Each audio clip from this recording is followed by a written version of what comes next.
Welcome to my YouTube channel learning with dignity. My name is Garima. आज हम करेंगे class 9th English NCERT moment supplementary reader का chapter 3 Iswaran the storyteller का part 2। Part 1 का link आप description में देख सकते हैं। So without wasting time let's continue the chapter. तो फर्स्ट पार्ट में हमने देखा था कि एलिफेंट किस तरह से स्कूल के दीवार को तोड़कर स्कूल के अंदर आ जाता है और बच्चे जो हैं डर के मारे क्लासरूम में चले जाते हैं, टीचर्स सारे छत पर चले जाते हैं और जो सड़कें हैं वो बिल्कुल ऐसी खाली हो जाती हैं जैसे वहाँ कोई रहता ही ना हो। I was studying in the junior class at that time. तो मैं उस समय जूनियर क्लास में पढ़ता था। कौन कह रहा है? ये ईश्वरन बता रहा है कि मैं उस समय जूनियर क्लासेस में पढ़ता था और ये सब मैं पूरा का पूरा ड्रामा छत की टॉप से देख रहा था। I don't know what came over me suddenly. मुझे नहीं पता कि मेरे दिमाग में अचानक क्या आया। I grabbed a cane from the hand of my teacher and ran down the stair into the open. तो मैंने अपने एक टीचर के हाथ से एक छड़ी ली, केन यानी छड़ी ली और नीचे की तरफ उतर गया, सीढ़ियों से खुले में चला गया। The elephant granted and menacingly swung a branch of tree which it held in its trunk। और जो हाथी था वो काफ़ी गुरगुरा रहा था और धीरे धीरे वो मेरी तरफ बढ़ रहा था। उसके हाथों में उसकी सूंड में एक टहनी थी पेड़ की। इट स्टैम्प्ड इट्स फीट, और अपने पैरों को पटकता हुआ, बहुत सारी मिट्टी उड़ाता हुआ आगे की तरफ बढ़ रहा था। ये सब कुछ जो है वो काफ़ी फ्राइटनिंग, भयंकर दिख रहा था। But I move slowly towards it, लेकिन मैं भी धीरे धीरे आगे की तरफ बढ़ा और मेरे हाथ में छड़ी थी। People were watching the scene hypnotised from nearby house top. और जितने भी लोग थे वो ये नज़ारा जो है देख रहे थे, बिल्कुल सम्मोहित होकर देख रहे थे अपनी घर की छतों से एक टक होके। The elephant looked at me red eyed ready to rush towards me. और जो एलिफेंट था वो मेरी तरफ एक लाल आंखों से बढ़ रहा था, मतलब वो उसके आंखों में इतना गुस्सा था और मेरी तरफ वो बढ़ रहा था। It lifted its trunk and trumpeted loudly. उसने अपना सूंड उठाई और बहुत ज़ोर से आवाज़ करी। At that moment I move forward and mustering all my force. उसी पल मैं आगे की तरफ बढ़ा, और मस्टरिंग का मतलब होता है पूरे ज़ोर के साथ, अपना पूरा ज़ोर इकट्ठा करके मैंने whacked its third toe nail on the quick. और वेक्ड मीन्स होता है कि झटके संग जोर से चोट मारना। तो मैंने उसके तीसरे टो नेल, पैर के नाखून पर चोट मारी। The beast looked stern for a moment. जो जानवर था वो थोड़ी देर के लिए सन्न रह गया। Then it shivered from head to foot and collapsed. फिर वो ऊपर से नीचे तक कांप गया और ढेर हो गया। At this point Eswaran would leave the story unfinished. इसी पल पे जो ईश्वरन था उसने अपनी कहानी को अधूरा छोड़ दिया। एंड गेट अप ममलिंग, और बुदबुदाते हुए उठा और उसने कहा, I will be back after lighting the gas and warm up the dinner.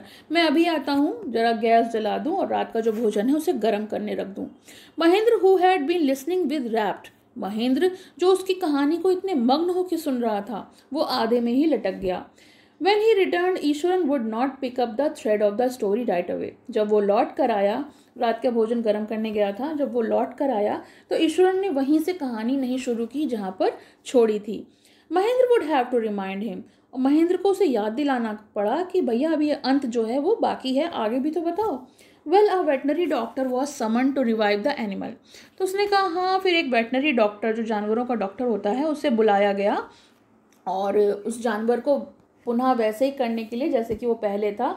Eswaran would shrug casually, और वो बड़े आराम से बता रहा था। 2 days later it was led away by its mahout on to the jungle. और 2 दिन के बाद वहाँ महावत बुलाया गया, हाथीवान जो होता है जंगल से, और वो उसको ले गया। Well how did you manage to do it Iswaran, how did you bring down the beast. Mahendra ने पूछा, ईश्वरन तुमने ये सब मैनेज कैसे किया और तुमने जानवर को गिरा कैसे दिया, मतलब इतनी तुम्हारे अंदर ताकत कैसे आई। It has something to do with a Japanese art, I think sir, karate और जुजित्सु इट्स कॉल्ड। तो ईश्वरन ने बताया कि ये सब जो है जापनीज आर्ट थी, एक जापनीज कला होती है जिसे हम कराटे के नाम से जानते हैं। और मैंने कहीं भी पढ़ा था कि ये जो है टेम्परेरीली पैरालाइज कर देती है नर्वस सिस्टम को, और जहाँ पे मैंने चोट मारी थी। Not a day passed without Eswaran recounting some story packed with adventure, horror and suspense। एक भी दिन ऐसा नहीं जाता था जब ईश्वरन जो है वो उसे कोई ऐसी कहानी ना सुनाता हो जो रोमांच से या फिर डर से भरी हुई हो। Whether the story was credible or not, चाहे वो कहानी बढ़िया हो या फिर ना हो, महेंद्र उसे सुनता था और एंजॉय करता था। क्योंकि वो इतने अनोखे ढंग से, इनइमिटेबल वे मतलब अनोखे ढंग से सुनाता था कि उसे वो कहानी बड़ी पसंद आती थी। Iswaran seem to more than make up for a absence of a TV in Mahendra living quarter, क्योंकि उन लोगों का जो काम था वो एक जगह से दूसरे जगह जाने का था, तो उनके पास टीवी तो था नहीं, तो फिर जो भी इंजॉयमेंट ईश्वरन करता था महेंद्र उसमें खुश रहता था। One morning when Mahendra was having breakfast, Ishwaran asked, "Can I make something special for dinner tonight, sir? After all, today is an auspicious day. According to the tradition, we prepare various delicacies to feed the spirits of our ancestors today, sir." तो एक सुबह जब महेंद्र जो है नाश्ता कर रहा था तो ईश्वर ने उससे पूछा, सर क्या आज मैं कुछ स्पेशल बनाऊं रात के खाने के लिए? आफ्टर ऑल आज का जो दिन है वो काफ़ी मंगल है, शुभ दिन है। ऑस्पिशियस मतलब शुभ दिन होता है, शुभ दिन है। और आज जो है वो अगर हम रिवाजों की बात करें तो उनके अनुसार हम बढ़िया खाना बनाते हैं जिससे हमारे जो पूर्वज हैं उनकी आत्मा को शांति मिले, तो इस वजह से मैं क्या बना सकता हूँ। That night Mahendra enjoyed the most delicious dinner and complimented Eswaran on his culinary skill. उस रात महेंद्र ने उस रात के भोजन को बहुत इंजॉय किया, इतना स्वादिष्ट खाना बना था, और वैसे भी वो अच्छा खाना बनाता था लेकिन आज और भी अच्छा खाना बना था। और उसने कॉम्प्लीमेंट दिया ईश्वरन को कि तुम्हारी जो पाक कला है, पकाने की जो कला है, उसमें तुम माहिर हो। He seemed very pleased but unexpectedly launched into a most garish account involving the supernatural। अब वो खाना खा के काफ़ी खुश था, काफ़ी सुहावने पल को एंजॉय कर रहा था, लेकिन फिर ईश्वरन ने कुछ कहना शुरू किया।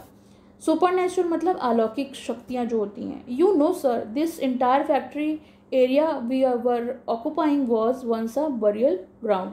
और जो यहाँ पे फैक्ट्री है, जिस एरिया में हम लोग रहते हैं, यहाँ पहले कब्रिस्तान हुआ करता था। और उसने फिर बताया, Mahendra was jogged out of pleasant reverie he had drifted into after the satisfying मील।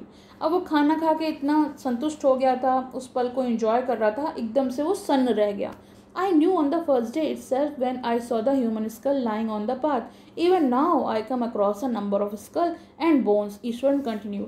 ईश्वर ने बताया कि मैंने पहले ही दिन देखा था, एक मानव का खोपड़ा पड़ा हुआ था। जो लोग मर जाते हैं उनका खोपड़ा नहीं होता, स्कल, ह्यूमन स्कल। और अब तो मैं जब गुजरता हूँ तो मुझे कई सारे स्कल और बोन्स, हड्डियाँ दिखाई पड़ती हैं। ये देखिए पिक में दिया हुआ है, ये ह्यूमन स्कल दिया है, हड्डियाँ पड़ी हुई हैं। तो ईश्वर ने बताया मैं तो अब कई सारी देखा करता हूँ। He went on to narrate how he sometimes saw ghosts at night। और उसने बताना शुरू किया कि मैंने कई बार यहाँ पर रात को भूतों को देखा है। But I am not easily frightened by these things. मैं जल्दी इन चीज़ों से नहीं डरता सर, क्योंकि मैं काफ़ी ब्रेव हूँ। But one horrible ghost of the women which appears off and on at midnight during the full moon. लेकिन पूर्णिमा की रात को, जब आधी रात को एक औरत का भूत दिखाई पड़ता है जो कि काफ़ी गंदी सी शक्ल का है, और उसके बिखरे हुए उलझे हुए बाल होते हैं, अजीब सा चेहरा होता है, और उसके हाथ में फीटस यानी अनबॉर्न बेबी होता है, तो पकड़े हुई होती है, तो बहुत डरावनी लगती है। Mahendra शिवर्ड at the description and interrupted rather sharply. और महेंद्र था वो कांप गया उसके इस विवरण से, इस वर्णन से जो वो बता रहा था उस औरत के बारे में, और उसने बीच में इंटरप्ट करते हुए कहा, तुम पगला गए हो Iswaran, there was no such things. ऐसी कोई भी चीज़ नहीं होती है, भूत वूत कुछ नहीं होता है, और ये सब तुम्हारी कल्पना है। Get your digestive system examined, और अपना तुम इलाज करवाओ। यू वर टॉकिंग नॉनसेंस, सब फालतू की बातें करते रहते हो हर वक्त। He left the room and retired for the night। उसने उस रात कमरा छोड़ दिया और रात बीत गई। Expecting Eswaran to sulk for a couple of days। उसको लगा कि ईश्वरन जो है वो कुछ दिनों के लिए सल्क मतलब रूठ गया है, मतलब नाराज़ हो गया है। But the next morning he was surprised to find the cook cheerful as talkative as ever। लेकिन अगली ही सुबह उसको ऐसा लगा कि शायद वो जो है कुछ उसको फ़र्क ही नहीं पड़ा है, वो काफ़ी चीयरफुल हो गया है और बातें कर रहा है, और वो काफ़ी आश्चर्यचकित था कि ऐसा कैसे हो सकता है, रात तो मैंने उसको इतना डांटा था और अब वो इतना चीयरफुल और टॉकटिव कैसे हो सकता है। From that day on Mahendra for all his brave talk went to the bed with a certain uneasy. और उस दिन से महेंद्र जो था वो जब भी बेड पर सोने के लिए जाता था तो वो अनकंफर्टेबल महसूस करता था, क्योंकि जो उसने बात बताई थी भूत वाली, उससे वो थोड़ा सा अनकंफर्टेबल रहता था, डरा हुआ रहता था। Every night he peered into the darkness. हर रात वो अंधेरे में बाहर की तरफ झांकता था अपनी खिड़की से। Trying to make sure that there was no movement of dark shape in the vicinity, कि आसपास कोई ऐसा मूवमेंट ना हो, कोई शेप उसको ना दिखाई पड़े जिससे वो डर जाए. But he could not see the darkness with twinkling lights off the factory miles away. लेकिन उसको दूर तक जो फैक्ट्री में जलती हुई लाइट्स होती थी, बत्तियाँ होती थी, वो चमकती हुई दिखाई पड़ती थी और कुछ भी नहीं दिखाई पड़ता था. He had always liked to admire the milk white landscape on the full moonlight. हमेशा वो जब पूरी रोशनी होती थी चांद की तो वो मिल्क वाइट लैंडस्केप को देखना काफ़ी उसको पसंद था. But after hearing Iswaran's story of the female ghost he avoided looking out of his window altogether when the moon was full. लेकिन जब से उसने ईश्वरन की कहानी सुनी थी उस फीमेल गोस्ट के बारे में, उसने ये भी करना अवॉइड करना शुरू कर दिया था और वो अब खिड़की के बाहर नहीं झांकता था जब भी फुल मून होता था. One night Mahendra was woken up from the sleep and low moon close to his window. एक रात जो था वो नींद से जागा और उसने अपनी खिड़की के बाहर से किसी के रोने की आवाज़ सुनी. At first he put down to a cat prowling around the mice. तो उसको लगा कि शायद बिल्ली है जो अपना शिकार, अपना चूहा ढूंढ रही है और इस वजह से इस तरह की आवाज़ है. लेकिन जो आवाज़ थी वो बिल्कुल भी वैसी नहीं थी. He registered the curiosity to look out. उसने अपनी उत्सुकता को, बाहर देखने की उत्सुकता को रोका, रेजिस्ट किया. Lest he should behold a sight, क्यों ऐसा ना हो कि जो उसने बाहर का नज़ारा देखा और उसका दिल ही रुक गया, उसकी धड़कन ही रुक जाए. But the wailing became louder and less feline. लेकिन जो आवाज़ आ रही थी रोने की वो बढ़ती जा रही थी और वो बिल्कुल भी बिल्ली जैसी नहीं थी. फेलिन मतलब होता है cat. He could not resist the temptation any more. अब वो अपनी टेम्पटेशन को, अपनी इच्छा शक्ति को नहीं रोक पा रहा था.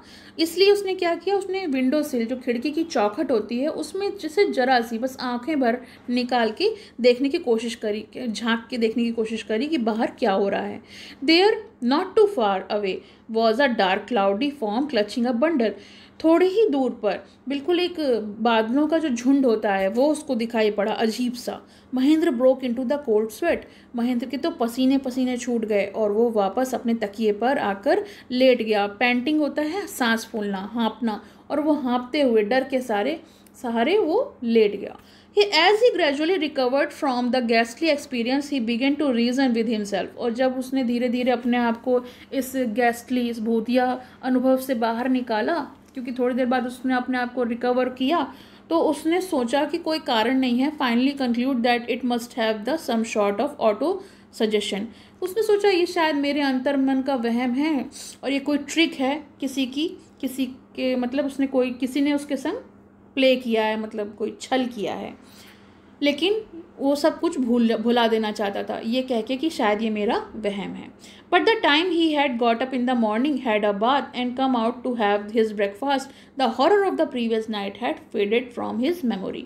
अब अगले दिन क्या हुआ, समय बीत गया, सुबह हुई, उसने नहाया धोया, आया ब्रेकफास्ट करने के लिए, तो जो उसका भयानक रात का जो एक्सपीरियंस था वो भी फेडेड आउट हो गया था. रात गई बात गई वाला बात हो गई कि रात को उसने सपना देखा और वो थोड़ा थोड़ा भूल गया.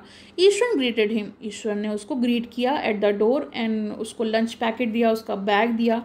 Just as Mahendra was stepping out, और जैसे ही महेंद्र घर के बाहर जाने लगा, ईश्वर मुस्कुराया और उसने कहा, सर आपको याद है मैं आपको उस दिन एक फीमेल गोस्ट के बारे में जो कि बच्चा लिए है अपने हाथों में, मैं बता रहा था, तो आप मुझ पर कितना नाराज़ हो रहे थे कि तुम ये सब फालतू की चीज़ें सोचते रहते हो. Well you saw her yourself last night. और आपने रात तो उसको देख लिया ना. I came running hearing the sound of morning.